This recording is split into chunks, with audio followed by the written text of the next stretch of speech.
तो last class में हमने 3 टाइप्स ऑफ मॉडुलस के बारे में पढ़ लिया था और 3 टाइप्स के मॉडुलस पढ़ने के बाद जो आज है कुछ टॉपिक छोटे-छोटे इस चैप्टर में बच गए हैं, तो इसी को आज डिस्कस कर लेते हैं और इस चैप्टर को ख़त्म करते हैं। तो आज है हमारा टॉपिक डालिए सम अदर इलास्टिक इफेक्ट्स। तो टॉपिक डालेंगे सम अदर इलास्टिक इफेक्ट्स।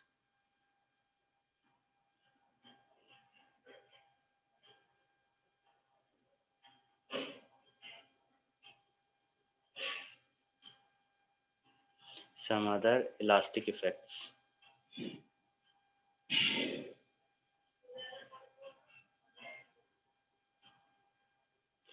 तो इसके अंदर सबसे पहले डालो elastic after effect. First point elastic after effect.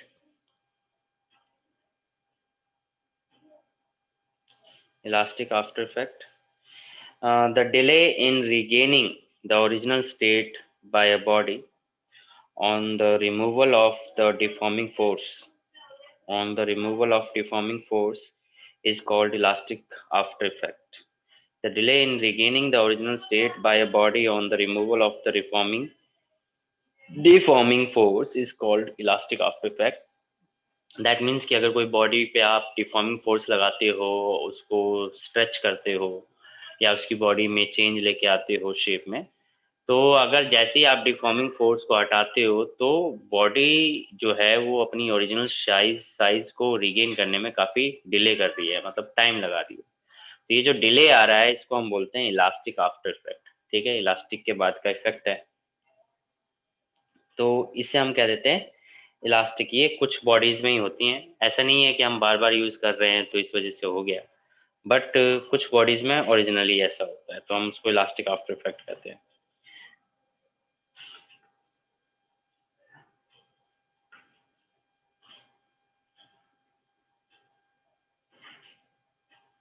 ठीक है, तो नेक्स्ट लिखेंगे इलास्टिक फैटिग। Elastic fatigue.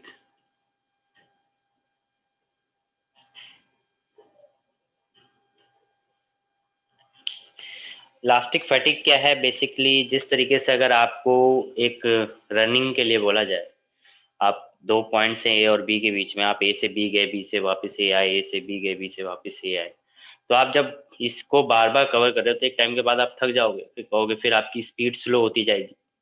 ठीक है? तो इसी तरीके से किसी भी इलास्टिक बॉडी को अगर आप बार-बार डिफ़ॉर्म फ़ोर्स लगा रहे हो और बार-बार स्ट्रेच कर रहे हो या उसकी वॉश शेप में लेके आ रहे हो, तो एक टाइम के बाद या एक रिपीटेडली टाइम के बाद, रिपिटेशन के बाद वो अपने इलास्टिक इफ़ेक्ट को कम कर देगा। ठीक है? तो उसे हम कहते हैं इलास्टिक फैटिग। फैटिग का मतलब क्या होता है? थकना। तो इलास्टिक फैटिग उसे हम कहते हैं। क्लियर है? इसकी डेफिनिशन लिख सकते हो। Elastic fatigue is defined as loss in the strength of Elastic fatigue is defined as loss in the strength of material caused due to repeated caused due to repeated alternating strain caused due to repeated alternating strains to which the material is subjected to which the material is subjected.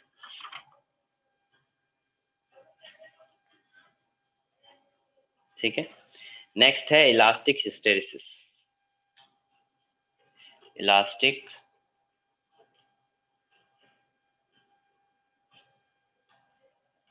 Hysteresis. ठीक है, तो elastic hysteresis का जो basically क्या है, इसमें एक graph आपको लर्न करना है कि ये है, और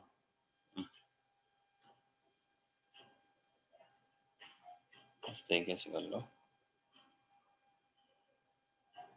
ठीक है, तो ये जाने का हो गया, ये आने का हो गया, तो ये है ग्राफ कुछ। ठीक है, जिसमें ये हो जाएगा आपका स्ट्रेन और ये हो जाएगा स्ट्रेस।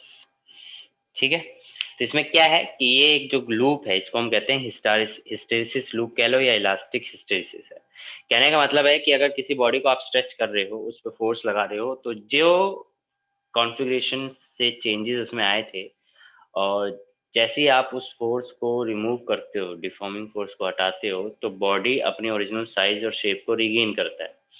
तो जब वो रिगेन करता है तो उसमें कुछ जो जिस ओरिजिनल कॉन्फ़िगरेशन से वो गया था उस कॉन्फ़िगरेशन से नहीं आ रहा था। मतलब आप देख रहे हो कि उसमें चेंजेस जो आए थे वो इस तरीके से आए थे, पर वापस जब आया तो वो इस तरीके से आया, मतलब इस तरीके से चेंजेस लेके आया। तो मतलब सेम तरीके से उसने चेंजेस नहीं लिए, जो स्टेजेस ऑफ चेंजेस थे वो सेम फॉलो नहीं किए, जैसा गया था वैसा आया नहीं, वो अलग तरीके से आया। तो उसकी वजह से अगर आप ग्राफ प्लॉट करोगे तो एक लूप बनता है, और उस लूप को ही हम क्या कह देते हैं, हिस्टेरिसिस लूप, और we can say elastic hysteresis. Clear है ईशा? Yes sir. डेफिनेशन अगर इसकी लिखोगे तो आप लिखो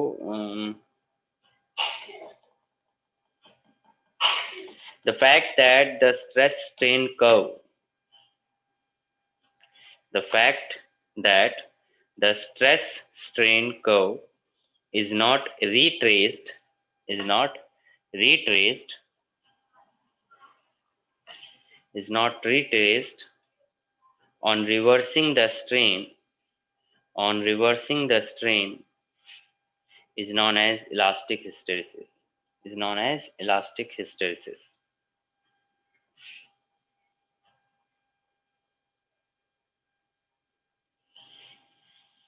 यहां तक क्लियर है? यस। ओके, तो यहाँ तक हमने इस पूरे चैप्टर को अच्छे से पढ़ा। ठीक है, कि इलास्टिसिटी क्या होती है, कैसे इसके स्ट्रेस होते हैं, स्ट्रेन होते हैं, उसका रेशियो का किस तरीके से यूज किया जाता है,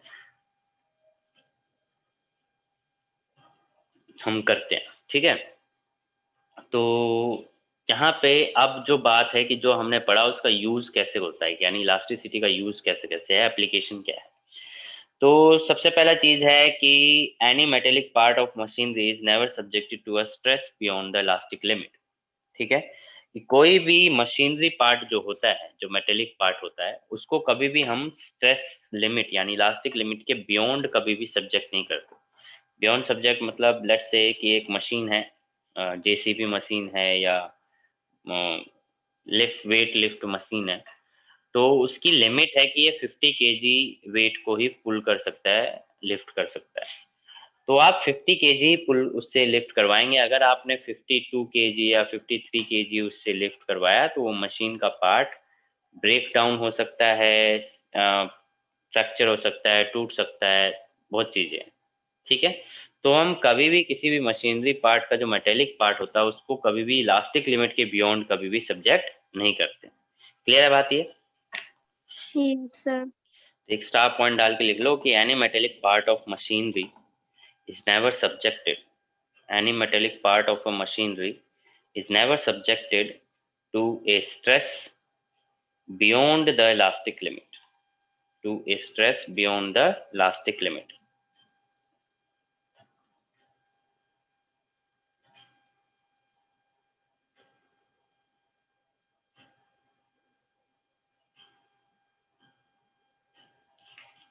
ठीक है, तो सेकंड पॉइंट लिखेंगे कि जो हम देखे, जैसे बहुत जगह आपने देखा होगा मशीन क्रेन्स में रोप यूज की जाती है, तो उस वेट के हिसाब से उन रोप का रेडियस और आप कहें कि मोटाई रखी जाती है, तो ये सब चीजें होती हैं। तो ये सारी चीजें इलास्टिक लिमिट के बियॉन्ड पे। एक और पॉइंट लिख लीजिए, the thickness of metallic ropes, the thickness of metallic ropes used in cranes, the thickness of metallic ropes used in cranes to lift heavy loads, the thickness of metallic ropes used in cranes to lift heavy loads is decided from the knowledge of,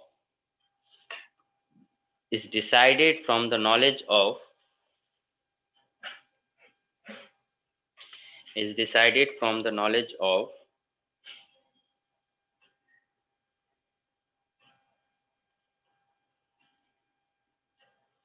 is decided from the knowledge of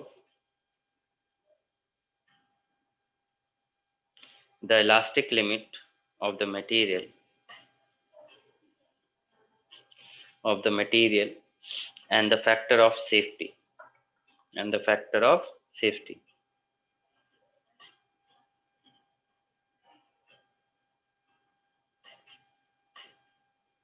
ठीक है, इसमें आप एक formula बना लीजिए, ultimate stress, यानी कि किसी भी रोप के ऊपर जो अल्टीमेट स्ट्रेस लगेगा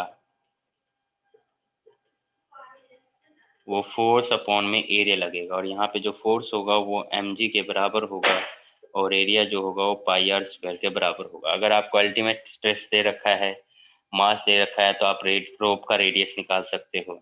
बाकी अगर ये वैल्यूज दे रखी हैं तो आप अल्टीमेट स्ट्रेस निकाल सकते हो। ये चीज आप निकाल सकते हो किसी भी रोप के लिए। क्लियर है? Yes. नेक्स्ट है जो पुल्स डिजाइन किए जाते हैं, फ्लाईओवर पुल्स जो डिजाइन किए जाते हैं, वो कह सकते हो कि इसी के ऊपर है कि आपने देखा होगा कि जो पुल्स के नीचे जो मेटेलिक बार लगे हुए होते हैं, वो मेटेलिक बार आई शेप के होते हैं, वो बार शेप के नहीं होते, या कहो आई शेप के नहीं होते, इस तरीके के आई शेप के होते हैं, अगर आपने कभी नोटिस किया हो तो। Yes, sir. वो कभी भी सिंपल इस तरीके के नहीं होंगे, वो इस तरीके के होते हैं। इसके पीछे रीजन होता है, लॉजिक क्या होता है कि देखो, एक लॉजिक है कि अगर आप सिंपल ऐसा बार लगाते हैं तो वो ज़्यादा बेंड होगा, यानी कि ये चीज़ जो है, ये बार है तो ये बेंड हो जाएगा अगर इसके ऊपर वेट आएगा तो, अगर ऐसे रोड रखा आपने। ठीक है, ये चीज़ मैं, ये जो पोर्शन दिखा रहा हूँ, ये वाला पोर्शन दिखा रहा हूँ, क्रॉस सेक्शन एरिया, ये मेटेलिक बार है, तो अगर इसके ऊपर आप रखोगे तो सेंटर से बेंड होगा, क्योंकि इसके पास भी इलास्टिसिटी है।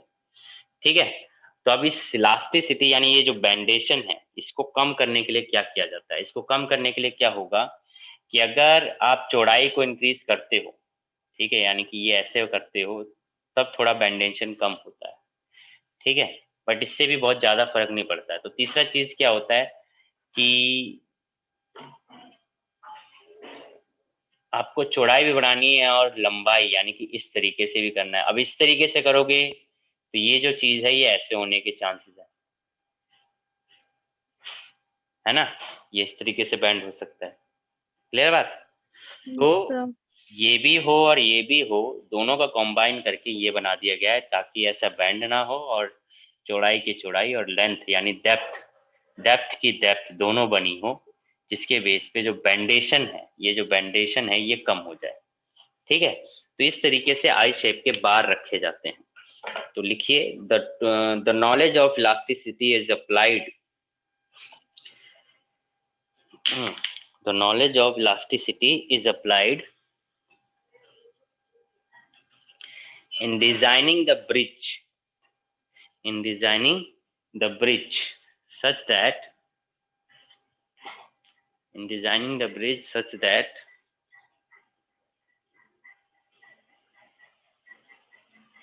it does not bend too much or break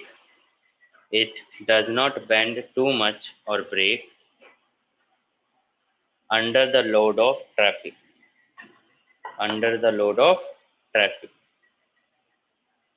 the force of wind under its own weight, the force of wind under and the force of wind and under its own weight, क्योंकि उसका खुद का अपना wait हो सकता है, तो ये चीज हो सकती है। क्लियर है बात यहाँ तक?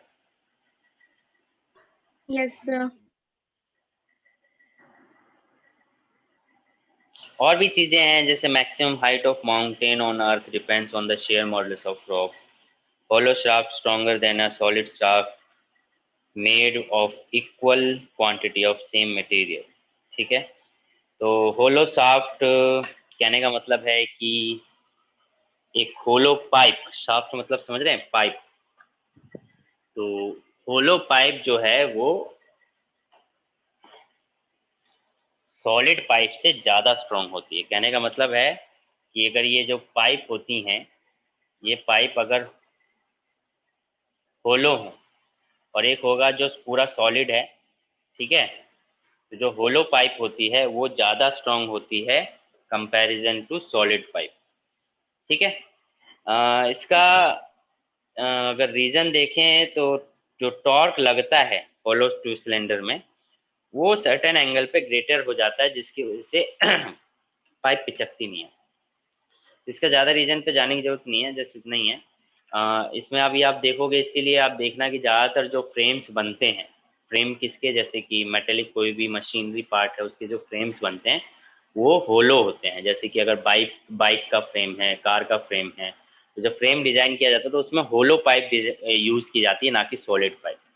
ठीक है, अगर आप होलो पाइप यूज करोगे तो वो ज़्यादा स्ट्रांग होती है as compared to solid pipe.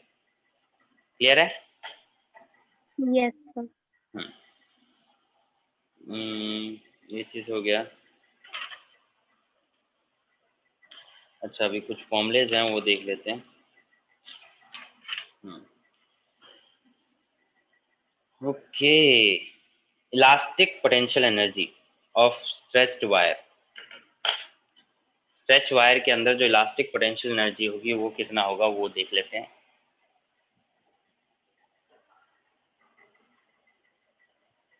Elastic potential energy of stretch wire. ठीक है, तो यहाँ पे मान लीजिए आपके पास एक वायर है जिसमें आपने एक डेल्टा लेंथ चेंज किया है एफ फोर्स अप्लाई करके। तो अगर हम एवरेज फोर्स देखें, ठीक है, पोटेंशियल एनर्जी निकाल रहे हैं स्ट्रेच वायर के अंदर,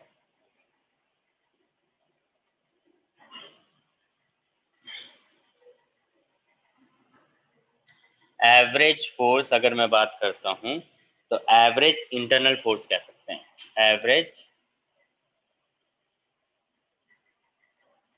internal force, average internal force for an increase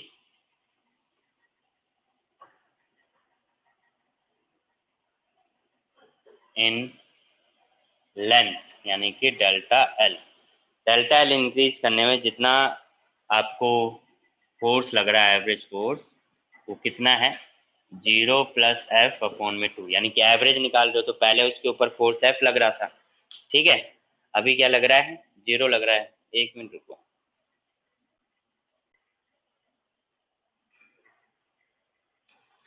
तो 0 प्लस एफ बाई 2 है, ये फोर्स लगा है। अब इसके एवरेज फोर्स क्या आ गया आपका, एफ बाय 2, क्या आ गया, एफ बाय 2, ये एवरेज फोर्स है। ठीक है, तो अगर वर्क डन निकालें, क्योंकि पोटेंशियल एनर्जी जब भी हम कैलकुलेट करते हैं तो हमें वर्क डन कैलकुलेट करना होता है, तो वर्क डन की बात करोगे तो work done is equal to क्या होगा, work done is equal to होगा एवरेज फोर्स इनटू में चेंज इन लेंथ। ठीक है, चेंज इन लेंथ, तो एवरेज फोर्स क्या है, एफ बाई 2, और चेंज इन लेंथ क्या है, डेल्टा एल। तो ये क्या आ गया आपका, वर्क डन आ गया, किस पे आ गया, वायर के ऊपर। ठीक है, तो आप कह सकते हो कि जो लेंथ, या कह सकते हैं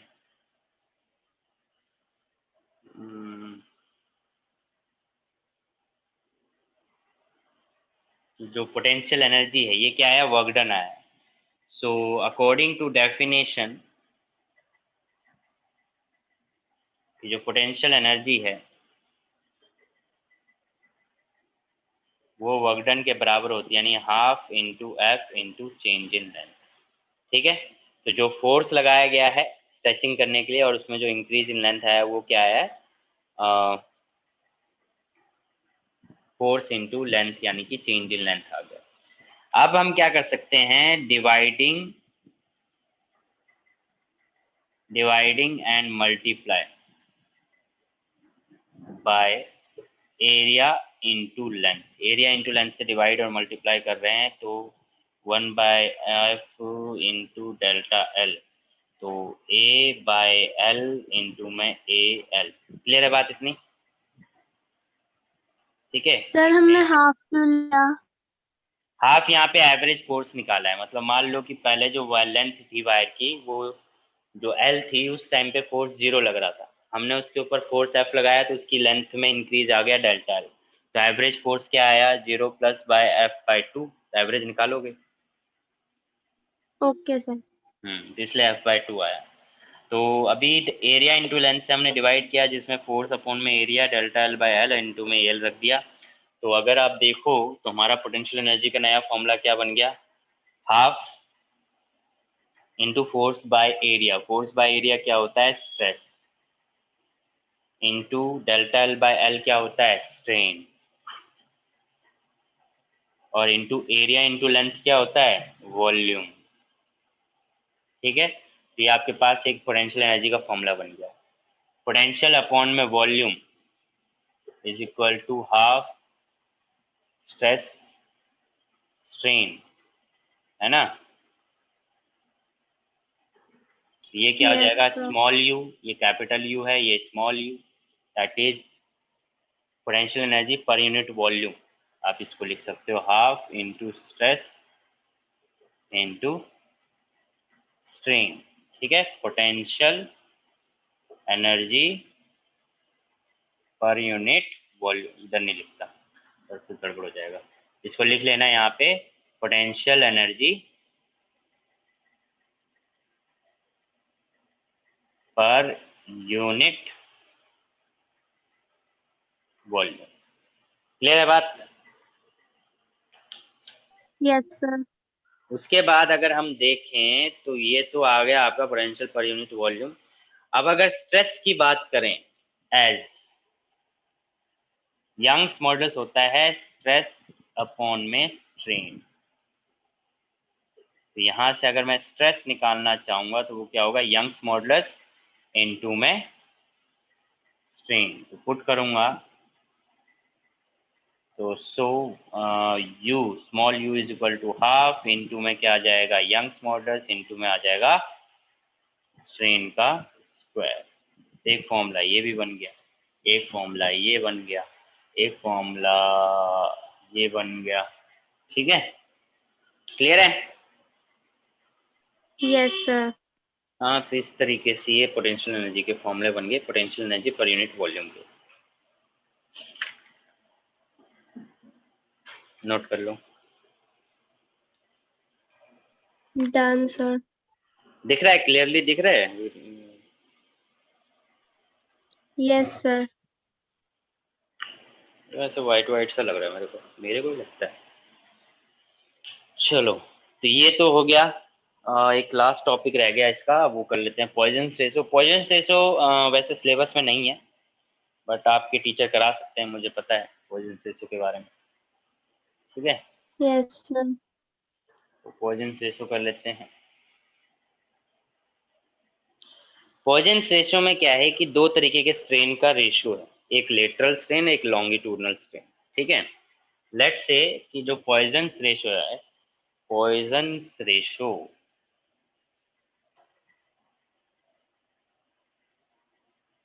ठीक है, इसमें क्या है कि मान लो कि ये एक लैमिना है जिसकी लेंथ एल है और ब्रेथ जो है उसको हमने डी ले लिया।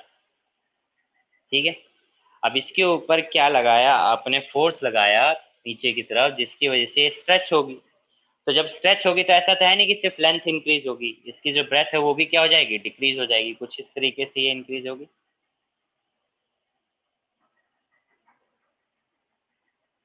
है ना। तो आप क्या कह सकते हो कि जो फाइनल लेंथ होगी उसमें जो इंक्रीज आया है वो कितने का आया, डेल्टा एल का। और अगर बाकी देखोगे तो उसमें क्या आया आपका, माइनस हो गया, यहाँ प्लस हुआ है, डेल एल में डेल्टा एल प्लस हुआ है, ये इसमें क्या हो गया कि डी में डेल्टा डी माइनस हो गया, तो डी में से डेल्टा डी क्या हो गया, माइनस हो गया। ये बात क्लियर हुई। Yes, sir. तो इसको जो कहते हैं, इसको कहते हैं लेटरल स्ट्रेन और इसको कहते हैं लॉन्गिट्यूडनल स्ट्रेन। यहाँ दो टाइप के स्ट्रेन हो गए, longitudinal strain that is delta L upon में एल, और दूसरा है lateral strain that is minus delta D by D. अब माइनस क्यों लगाया ये आपको आइडिया है, क्योंकि बात क्या हो रहा है यहाँ पे, डिक्रीज हो रहा है। ठीक है, समझ गए। Yes, sir. अब पॉइजन रेशो होता है इन दोनों का ratio, that is lateral strain to the longitudinal strain.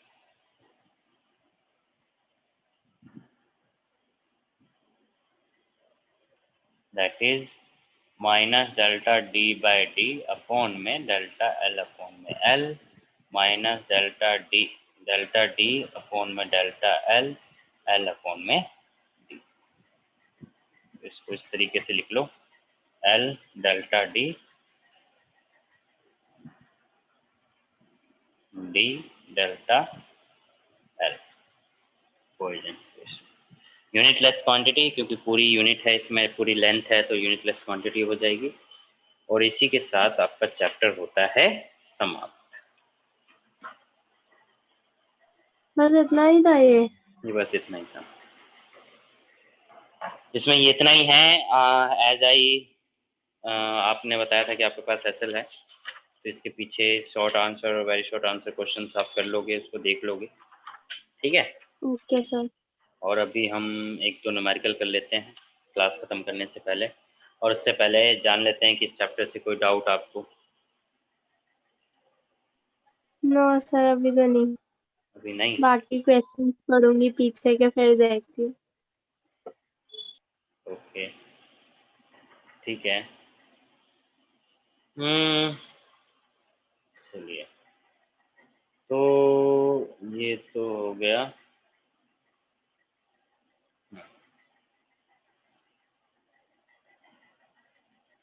इसके एनसीईआरटी के क्वेश्चन भी कर सकते हैं हम लोग, आज एनसीईआरटी कर लें।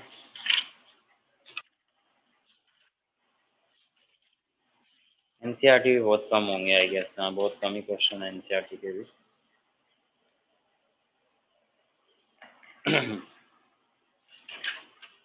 एनसीईआरटी के भी बहुत कम क्वेश्चन है, न्यूमेरिकल डायरेक्ट न्यूमेरिकल्स हैं, तो आप ट्राई कर सकते हो, जिसमें से 9.19 और 9.18 फ्री बॉडी डायग्राम है। अकॉर्डिंग टू सीबीएसई देखें तो ये क्वेश्चन आने का कोई चांस नहीं है, बट आपके टीचर करा सकते हैं, ठीक है।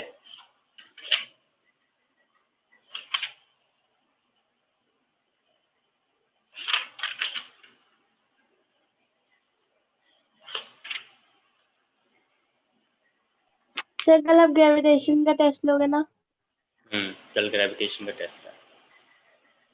Okay sir.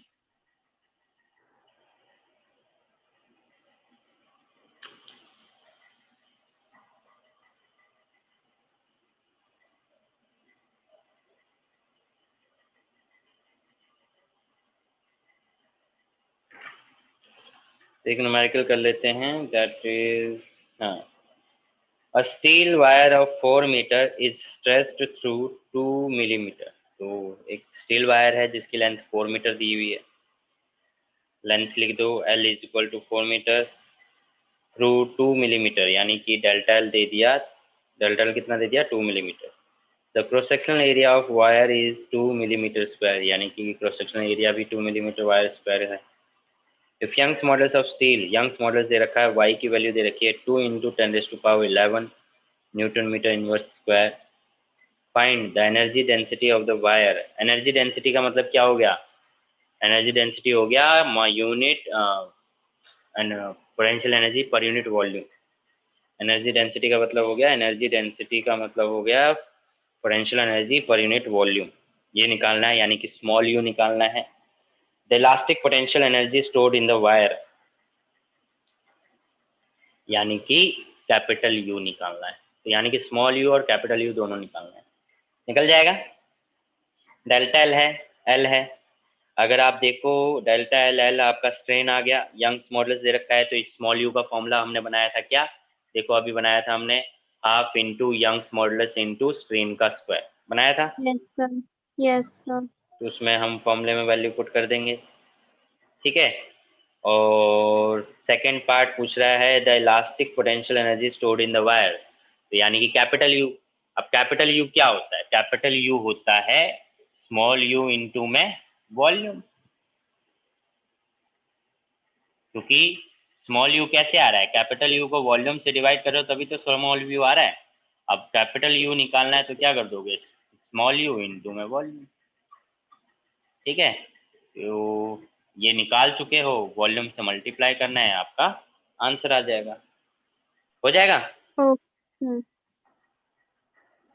ओके, फिर हम बात करते हैं, चलो कुछ आज जैसी वेरी शॉर्ट आंसर टाइप की बात कर लेते हैं। What is the nature of intermolecular forces? Nature क्या होता है? Generally the intermolecular forces are attractive but they are repulsive for intermolecular separation less than 10 raised to power minus 10 metre.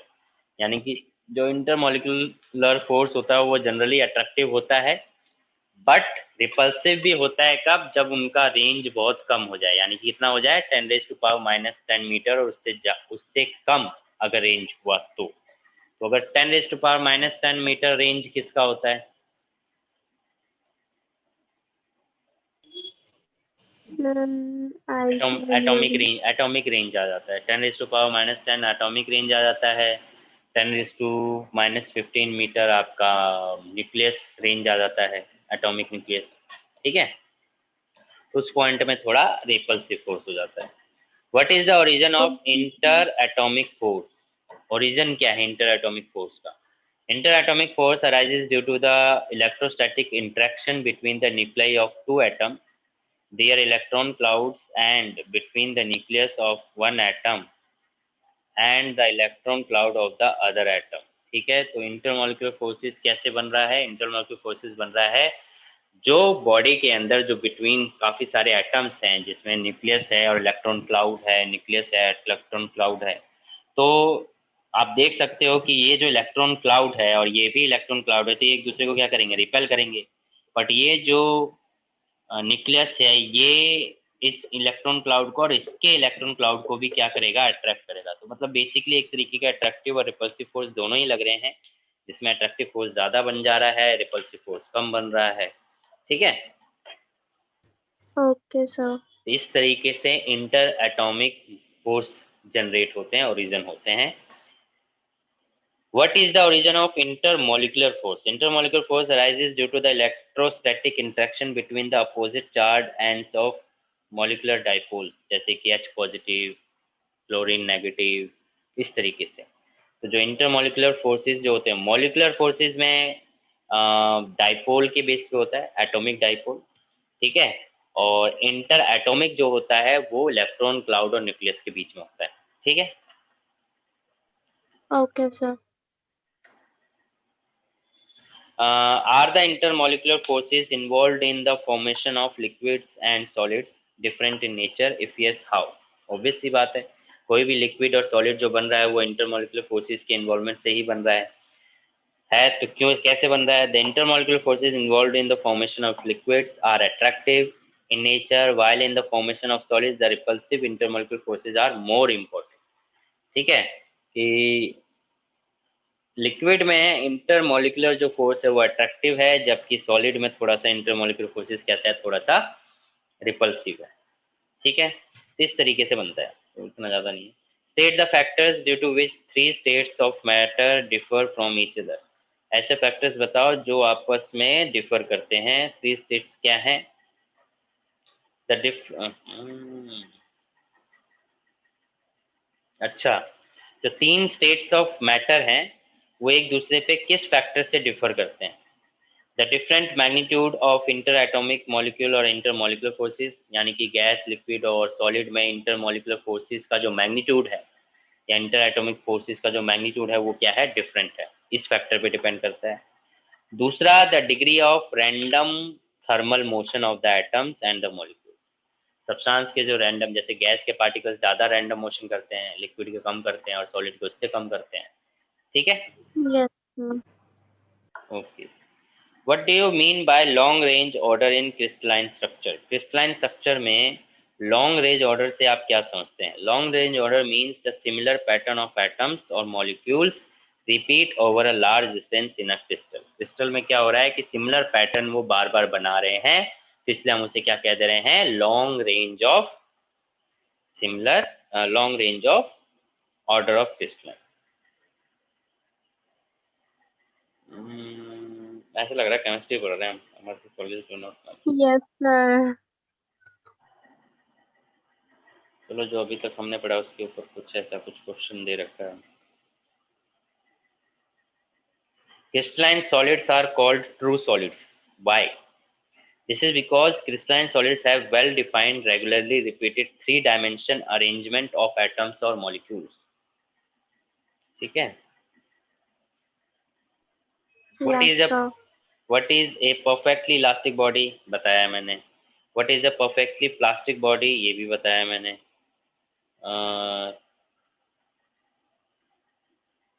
No material is a perfectly elastic, why? Perfectly elastic कोई नहीं होता, ऐसा क्यों?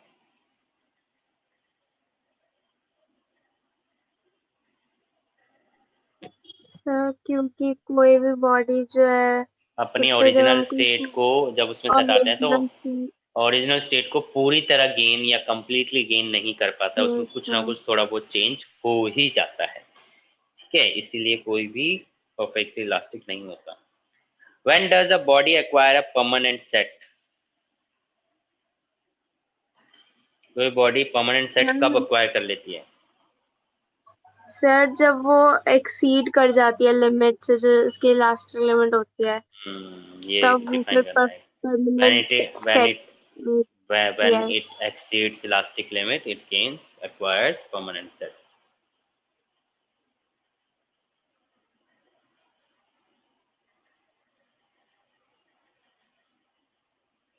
A thick wire is suspended from a rigid support, but no load is attached to its free end. Is this wire under stress? मतलब कि कोई भारी thick मोटी वायर है जिसको हमने ऐसे सबको लटका दिया, ऐसे सस्पेंड कर दिया है और इस पे कोई लोड नहीं लगाया, यहाँ पे कोई भी वेट नहीं लगाया, तो क्या ये स्ट्रेस में है? सर शायद नहीं। है। इसका अपना भी तो एक वेट है, उस वेट की वजह से इस पे भी तो फोर्स लग रहा होगा और इसकी वजह से फोर्स लगेगा तो इस पे स्ट्रेच बनेगा, हर पॉइंट पे इसका या अलग अलग स्ट्रेच होगा, ठीक है? इस सर तरीके वो से तो इंटरनल हो गया ना, फिर मतलब वेट तो लग रहा वो है। उसको तो मतलब mg वेट की बात हो रही है। हाँ, mg वेट की बात हो रही है, तो उसकी वजह से ओके इसके ऊपर फोर्स तो लग रहा होगा और फोर्स अपॉन में एरिया क्या होता है? स्ट्रेस होता है। Okay sir. नेक्स्ट है, state the two factor on which the modulus of elasticity depends. Nature of material, type of stress used in producing the strain, ठीक है? कि मॉडुलस ऑफ ओके इलास्टिसिटी किस किस पे डिपेंड करती है? नेचर ऑफ मटेरियल पे और किस टाइप का स्ट्रेस उसके ऊपर लग रहा है, that is matter.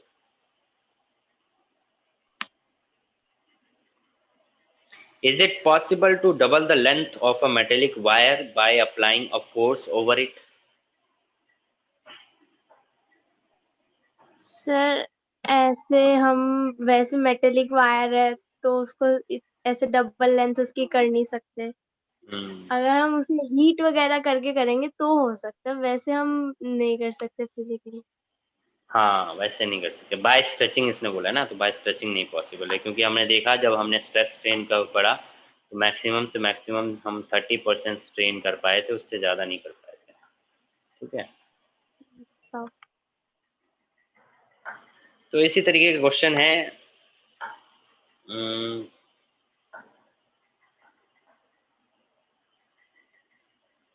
What does the slope of stress versus strain graph give? दो स्ट्रेस वर्सेस स्ट्रेन ग्राफ जो है उसका अगर हम स्लोप निकाले तो वो क्या बताता है हमें? Sir modulus of elasticity. Modulus of elasticity. बिल्कुल सही। एक क्वेश्चन है ये शॉर्ट, ये हमने अभी जो किया ये very short answer type question है। एक शॉर्ट आंसर कॉन्सेप्चुअल प्रॉब्लम में सबसे पहला नंबर क्वेश्चन होगा, उस फिगर को अच्छे से एक्सप्लेन कर लेना, एग्जाम में कई बार पूछ लिया जाता है, इस तरीके से फिगर होगी, ठीक है? इस तरीके से कुछ फिगर होगी, इसको अच्छे से पढ़ लेना। Okay sir. बाकी तो ठीक है, ये चैप्टर फिनिश होता है, नेक्स्ट क्लास में इसके एक्सरसाइज के क्वेश्चन आप करेंगे, ठीक है? सारे ओके ऑलमोस्ट सर। फॉर्मूले बेस्ड हैं, तो आई होप कोई ज़्यादा दिक्कत होनी नहीं चाहिए, बट अगर कोई दिक्कत हुई तो नेक्स्ट क्लास में आप पूछ सकते हैं। तो इसके एनसीईआरटी क्वेश्चंस आप सॉल्व करें और नेक्स्ट क्लास में हमें दिखाएं कि आपने सॉल्व किए और क्या रह गया क्या नहीं रह गया, जो डाउट है वो नेक्स्ट क्लास में पूछ लेंगे, ठीक है? Okay sir. कोई डाउट? अभी तो नहीं।